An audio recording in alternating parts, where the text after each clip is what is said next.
Hello, hello, and welcome.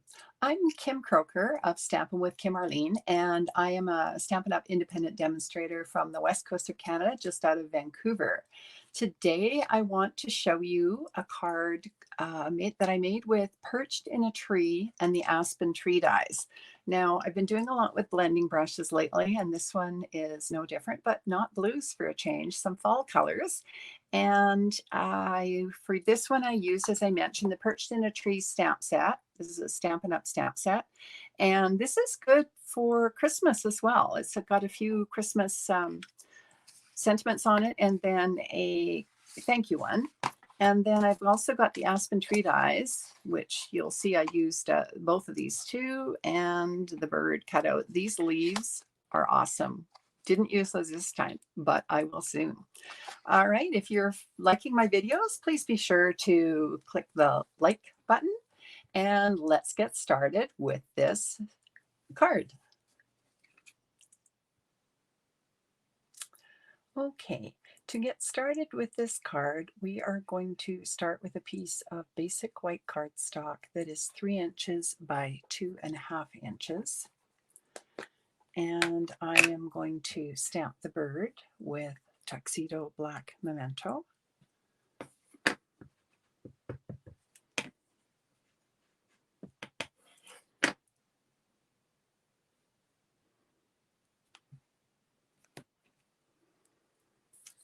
Okay.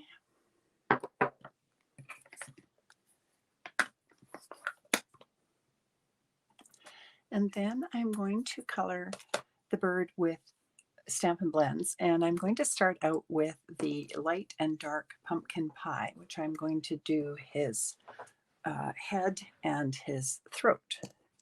Now, lots of people do a different strategy for painting with the blends. Probably most people start with the light. I'm starting with the wrong place and the wrong color. I'm going to start with the dark. I did not want to do that part on his head. Probably before I get too much further, I should just have a look and make sure that that will come out. I do have the color lifter, which generally works quite well. This is going to be colored up here, but I did not want it pumpkin pie. It is going to be crumb cake, so that's actually doing a pretty good job. I don't know if you could see that. That was very orange with the pumpkin pie, and it's actually lifted it quite well.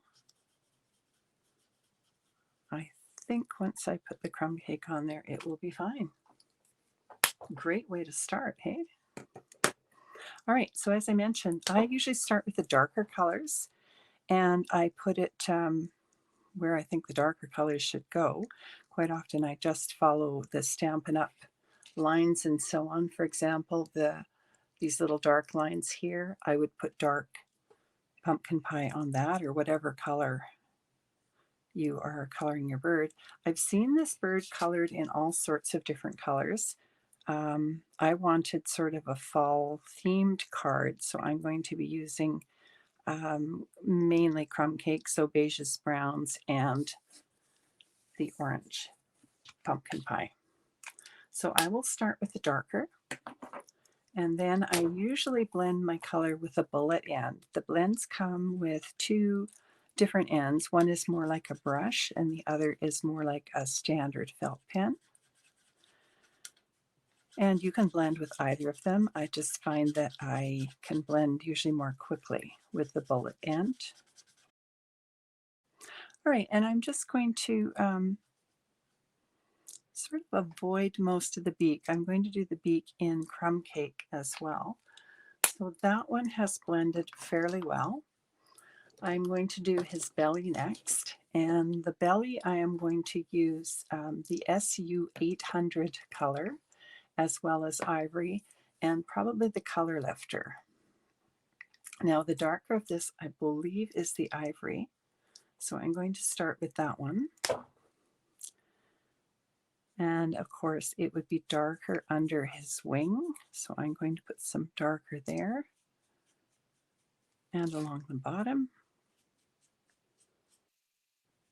And again, I'm just going over the dark lines as well as at the base of his belly and wherever I think it would be shadowed. I'm not really good at this, so I mainly go by where the Stampin' Up! Puts the darker colors, the darker shading. All right. And again, I'm taking out that bullet end and blending this. This is a little bit of a sort of a pinky brown.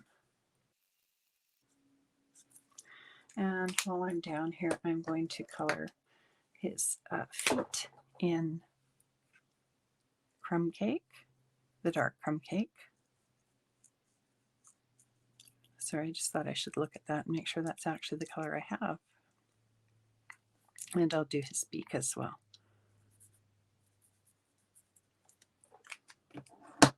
Now the belly is a little darker than I want it to be, so I'm going to use the color lifter. The color lifter also comes with the brush end and the bullet end, like that.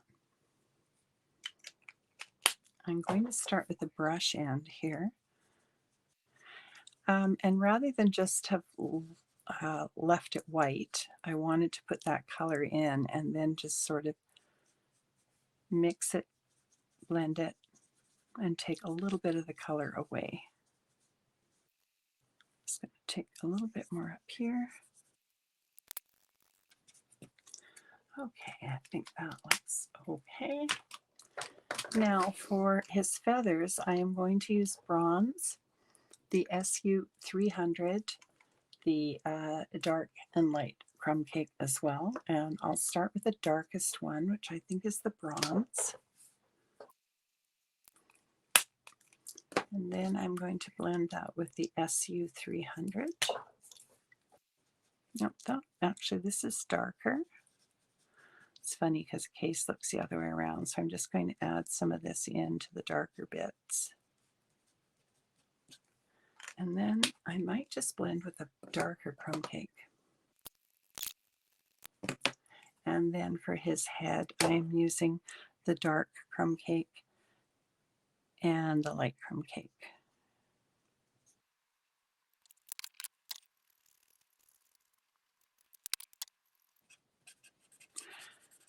The color lifter is really handy if you get too much color on. Normally you can add more color, but you can't take it away. This does give the opportunity to lighten it up a little bit by lifting some of the color, which if you start with the wrong color like I did, is very helpful. All right, so there's our bird. And you can see that his belly has lightened a fair bit with the color lifter. Now I'm going to, before I die cut that, I'm going to take a piece of Crumb Cake cardstock that is 4 1/4 by 5 1/2. And I'm going to take this large die from the Aspen Tree Dies, and I'm just going to place it kind of in the center so that there's the same margin all around. And I'll bring up my Stampin' Masking machine.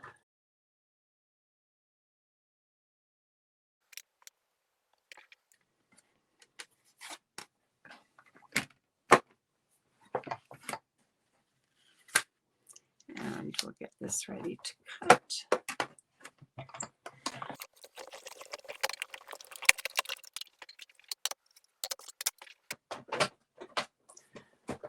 And before I take that out, most of those pieces came out quite nicely actually. I'm just going to take my brush. No, I don't even need to do that. I guess putting that through the second time was very helpful. I'll just take all of these and toss those. And then the next thing that I'm going to do is take a piece of Pecan Pie cardstock that is 5 inches by 1 1/4 inches. And I'm going to stamp the branch on that piece, and then I will die cut that. Now, because that's bigger than my stamp, I'm just going to put the ink pad onto the stamp, and I will stamp that. And then we'll die cut that.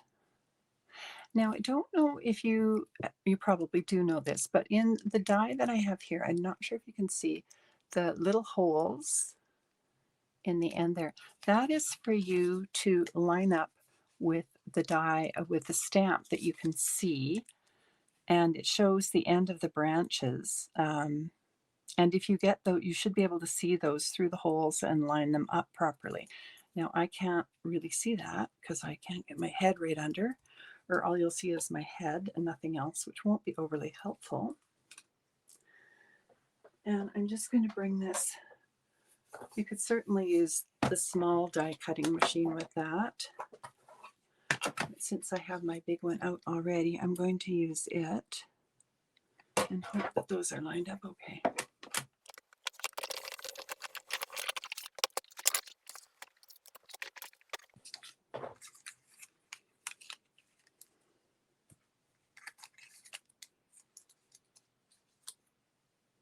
And they're not too bad. And I'll put my dies back onto my magnetic sheet so that I don't lose them. And I'm going to take the die cut piece that I had, and I'm going to take the texture stamp and the crumb cake ink, and I'm going to stamp and then stamp off and then on. I'm just going to go all around the edge of this just to give it a little bit more texture. I'm not going over the trees, though you could. I'm sure that would be fine. And I am guiding the trees a little bit, but I think it looks okay. Now this is crumb cake ink on the crumb cake cardstock. All right. Now, next thing is I have a piece of basic white, thick basic white cardstock that will be my card base. And I have it cut 8.5 by 5.5 and scored at 4.25. And now I wanted just to show you a tip that you may already be familiar with, but I found it very helpful. When I am folding my card, what I'll do is I do have it scored at 4.25, and I'm going to take it and push it right into the corner of my Stampin' trimmer. So I've got it right along both those edges. And then I'm going to take this and fold this edge also right into the corner, and then take my bone folder and fold it. And that way you can get both of your edges so that they're lined up perfectly, in case it bothers you, if they're not, which it does bother me. Now I have a Post-it note here that is a 1-inch circle. This actually is a Post-it note. I have also used the Stampin Masking Paper, which works very well as also. And I want it to be so that it will end up looking like a sun. And I want it to be on my paper so that I can see a fair bit of it between the trees. So I'm happy with that placement. I'm just going to pop this off to the side. And I'm going to start with my blending brushes with Mango Melody. And there we go. Okay, I've got two brushes, one for the lighter color and one for the darker. And I want to make a sun. I'm just tapping off on my paper so I don't get a big blob of ink. And I want to add a fair bit of color here. Now you see I got a little blob when I didn't tap it off. But I think that will be behind a tree, so we should be okay. Fingers crossed on that one. And after Mango Melody, I am going to use Pecan Pie. This is a little bit darker. I'm going from the sun and then further out each time. That's quite a light brush. I'm getting into the darker colors now, so I'm going to use a different brush. And I'm going to go in circles around the sun still. I'm overlapping the color a little bit.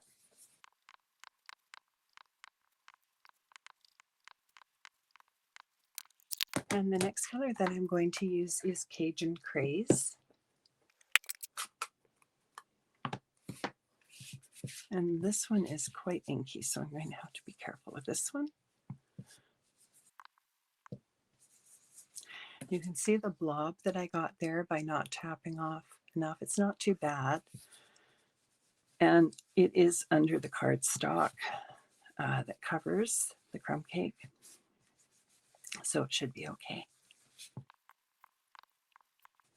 Now, I don't know if you can tell that the edge of my cardstock is catching a bit of color because it's sort of folded a little bit. So what I'm going to do is I'm going to take my bone folder and just go along so that it's not sticking up, so it shouldn't catch the color as much. Now I do start out with circles, but then when I get to bigger areas, I'm going to use a circular motion, not necessarily around the sun. I'm going to try and get this quite dark. I could also have used, for the bigger part that I'm coloring, it probably would have been helpful to use the larger brush. We do have two sizes. These are the smaller ones and these are the bigger ones. So you can tell by that. I love both of them. And if you watch my videos at all, you probably have seen me use blending brushes quite a lot. Which reminds me, if you do enjoy my videos, please give them a like by tapping the thumbs up below the video. And this is getting blotchier than it usually does, partly because I'm not being careful and partly because I know most of that is going to be under the cardstock, but I should be more careful. I also do want this part to be darker, which is taking a long time with a small brush. Just going to check and see how this looks. Okay, that's kind of what I'm looking for. I can still see these blotches, so I'm going to try and add more color.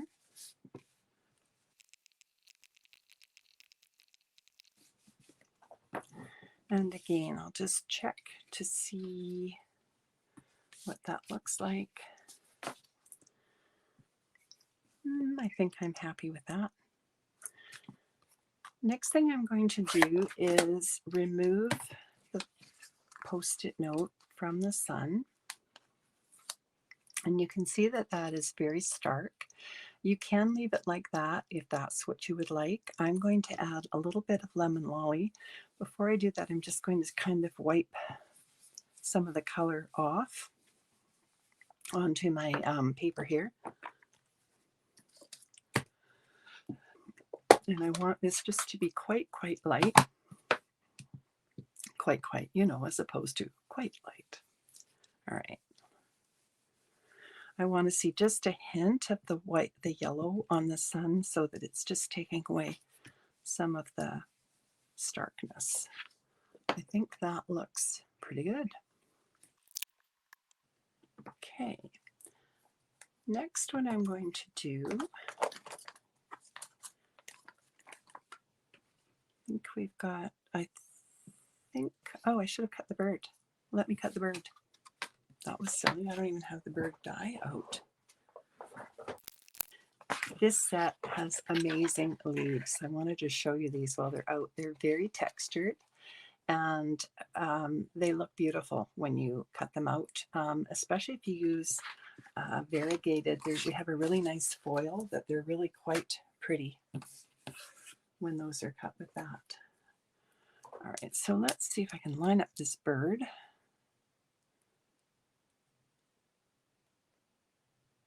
I am using the 3M Scotch Post-it note. Actually, this isn't. I have Post-it note paper, which is a tape. And then I also have the Artist Low Tack tape, which is what this one is. And it really helps keep it in place. And I try to stay in the habit of putting my dies back onto the magnetic sheet that I have. It's just from the dollar store. I'm pretty sure it saved me hours of hunting for things. Okay, so we've got most of our pieces here. The last thing that I need to do is the sentiment. And the sentiment is from Earthen Textures, which is this one here.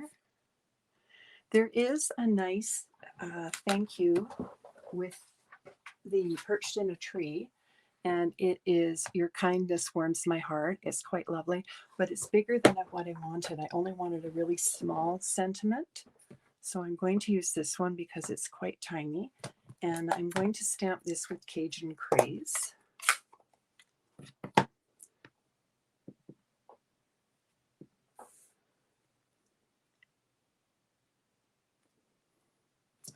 That didn't work quite well, so I'm going to use the back. There we go.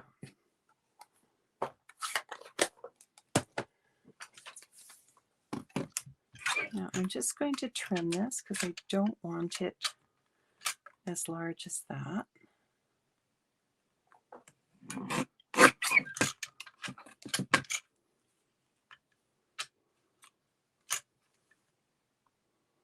I want it just taking up a small amount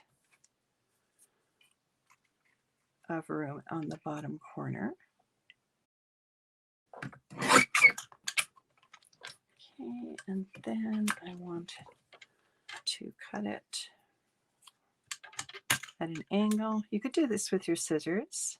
Whenever I cut with my scissors, it doesn't look very straight, so I'm more inclined to use my little trimmer here.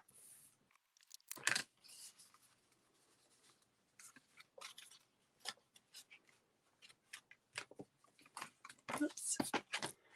Okay, so I'm going to take my crumb cake piece and I'm going to get some glue around the edges of that and also close to this oval part.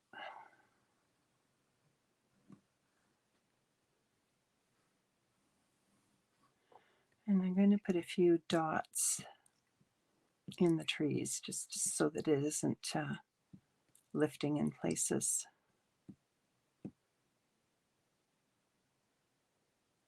That should be pretty good. Now this is going to line up pretty closely with my card base.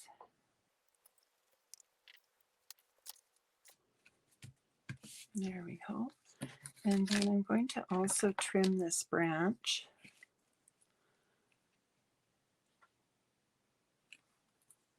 I'll do this one with my scissors, just up and down like that. Put a bit of glue on this.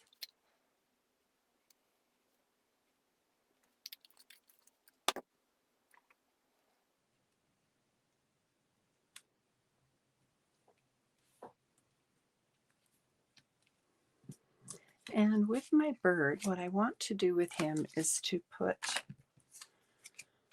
2 mini dimensionals on him, sort of in the center, up and down the center. Actually, I'll put 3 because they're small. And then I'm going to put glue around the edges, the front and the back of him, and his feet and his tail. And what I want this to do is just to sort of pop him up a little bit in the middle.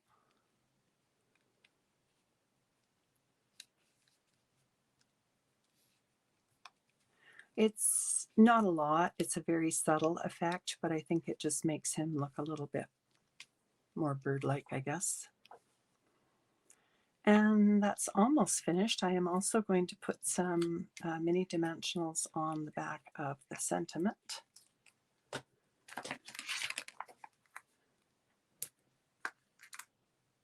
I think I'll put 3 on there as well.